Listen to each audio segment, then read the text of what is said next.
An ice-cold boxing champ saves a pretty boy in the nick of time. One look and he's head over heels. Calls him wifey right off the bat. The pretty boy's name is Xiao Zhi. He's a genius feng shui master, but his soul's incomplete, so evil spirits haunt him every night. He was supposed to die before 20, but meeting the boxing champ Hu Ming changed everything. Today he got a job at a fight gym to pick something up, not far away. The gym owner's on his phone, but this guy's covered in evil energy. Xiao Zhi tells the owner, Zhao Xuchen asked him to pick up his gloves today. The owner breaks into a cold sweat, because Zhao Xuchen jumped off a building last week. You're a fraud. Someone get him out of here.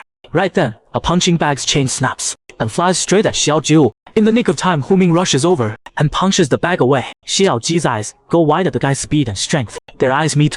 Hu Ming's face turns red. He wants to ask if he's hurt, but what comes out is, wifey. But Xiao Zhi bursts out laughing. The owner thinks Xiao Zhi's a fan and tries to drag him out. Get out, don't interrupt Coach Hu's training. Hu Ming holds back his end. I said if the equipment breaks again, I'm leaving. The owner swears up and down.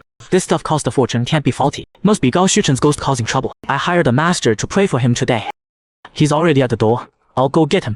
When he looks back at Xiao Zhi, Hu Ming reaches out with a smile. Heard you're a fan of mine. Xiao Zhi stares at those pitch black hands for a second. Hu Ming awkwardly pulls his hand back. Xiao Zhi laughs again at the silly reaction and reaches out to shake her. Hi, I'm Xiao Ya. Not a fan, but your fights are really cool. Plus a cheeky little wink. Straight to Hu Ming's heart.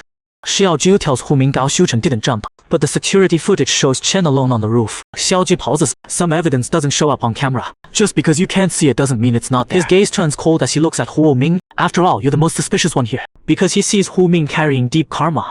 Karma heavy enough to kill. But Hu Ming's still alive and well. Hu Ming can't see this stuff, so he doesn't get it. But he can tell the owner's hiding something. Xiao Zhi looks like a spoiled rich kid, but might as well trust him this once. Learning Xiao Zhi's here for his master's gloves. I can give you the gloves, but you gotta tell me why Zhao Xuchen jumped. Xiao Zhi smiles at Hu Ming. Are you making a deal with me? Hu Ming quickly denied. I'm not. I didn't. I wouldn't. Then a voice comes from behind. The owner walks over with the exorcist mask. Seeing the 5 emperor coins on Xiao Zhi's wrist, the master knows he's met a fellow practitioner. Clap, clap. Wow, you're amazing. The owner's annoyed by Xiao Zhi and shoves him aside. Stop getting in the way. Hu Ming's about to help when evil energy suddenly shoots between them, pinning the owner to a wall 30 feet away. The master grabs his talisman and sword to chant, but gets pinned to the wall too. Hu Ming's pretty confused. What are these two even doing? With a call to summons, there's a loud bang.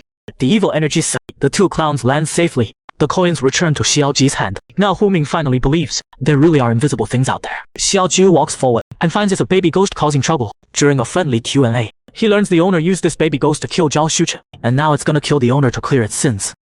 Xiao Zhi wants to ask more, but evil spirits start closing in on him. Oh no, the sun's completely down. A countless spirits swarm around him. Xiao Zhi's face goes pale, can barely breathe. You okay? Hu Ming rushes over.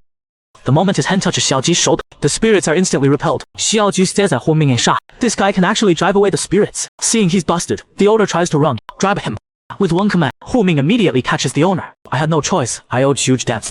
Only if Gao Xuchen died could I get the insurance payout. Hu Ming punches him a few times. The owner's scared but laughs like crazy. The ghost killed him. You got no proof to charge me. Ha ha ha. This sets Hu Ming off for another round, but his fist freezes mid-air because Xiao Zhi told him to stop. Xiao Zhi's surprised at how obedient Hu Ming, but the owner keeps taunting. Ha ha ha. Even if I killed Gao Xuchen, you can't do anything about it. The fist rises again. Didn't I tell you to stop? The fist freezes again. Hu Ming stares blankly at Xiao Zhi, though his head's full of questions. He obediently puts the owner down. Xiao Zhi walks over and puts his hand on the owner's shoulder. What kind of door do you think can keep evil spirits out? Gentle words carrying the scariest threat. The owner finally confesses everything and gets what he deserves. Though Gao Xuchen got justice, Hu Ming still looks troubled. He's mad he knew Xiao Zhi was protecting that scumbag, but still listened to him anyway. Xiao Zhi knows what Hu Ming's thinking. I wasn't protecting that bad guy. If you caught a murder charge, it'd ruin your career. Hu Ming realizes he was looking out for him and quickly apologized. Truth is, Xiao Zhi made a deal with the baby ghost. He needs the owner alive so the ghost can get revenge. Then the ghost can deliver a message for him down below. But Hu Ming's head is full of how sweet his future wife. Then Xiao Zhi reaches out asking if he wants to see Zhao Xuchen. This feels familiar. Like someone reached out to him like this long ago, but they asked if he'd come with them. Hu Ming can't tell the difference anymore. He jumps up, grabs Xiao Zhi's hand and says yes. Xiao Zhi looks confused, then smiles. This dog showed up. Xiao Zhi opens Hu Ming's spirit eye. Thanks, kid.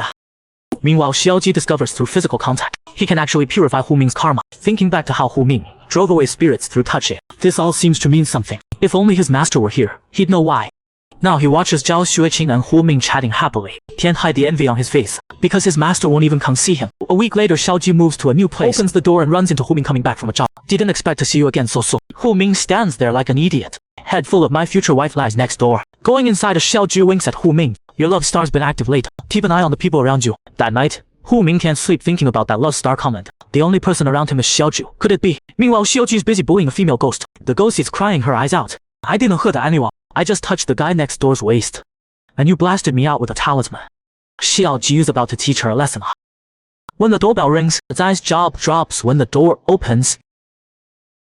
Those wet bare legs are quite a sight. Inside, Hu Ming's fixing a broken water valve. Xiaoju accidentally blew it up with the ghost. But Hu Ming's got no mind for fixing valve. His eyes keep drifting to Xiaoju's legs. Xiaoju notices the doll's acting weird. Says with a smile he'll go change. Once Xiaoju leaves, Hu Ming's face gets even red. He came to ask about the legs. No wait, about the love star. Why is he thinking about legs? Back in his room, Xiaoju puts on a robe and senses something off. Pulls out a talisman to cleanse but sees it's the baby ghost. The ghost came to say goodbye. Xiaoju pats its head. When you get down there, find old you. Tell him to hurry up.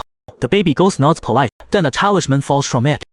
Picks it up. It's a paratransport talisman. The baby ghost has the child part. Xiaoju sniffs it. The scent's familiar. About to ask why it has this thing. The door suddenly opens. The baby ghost vanishes. Hu Ming walks over. Who are you just talking to? On stage, he's the ice-cold champ. Off stage, he's Xiaoju's personal fool. Gets tricked every day and still calls him P. Xiaoju glances at Hu Ming, then looks down at his hand. You hurt?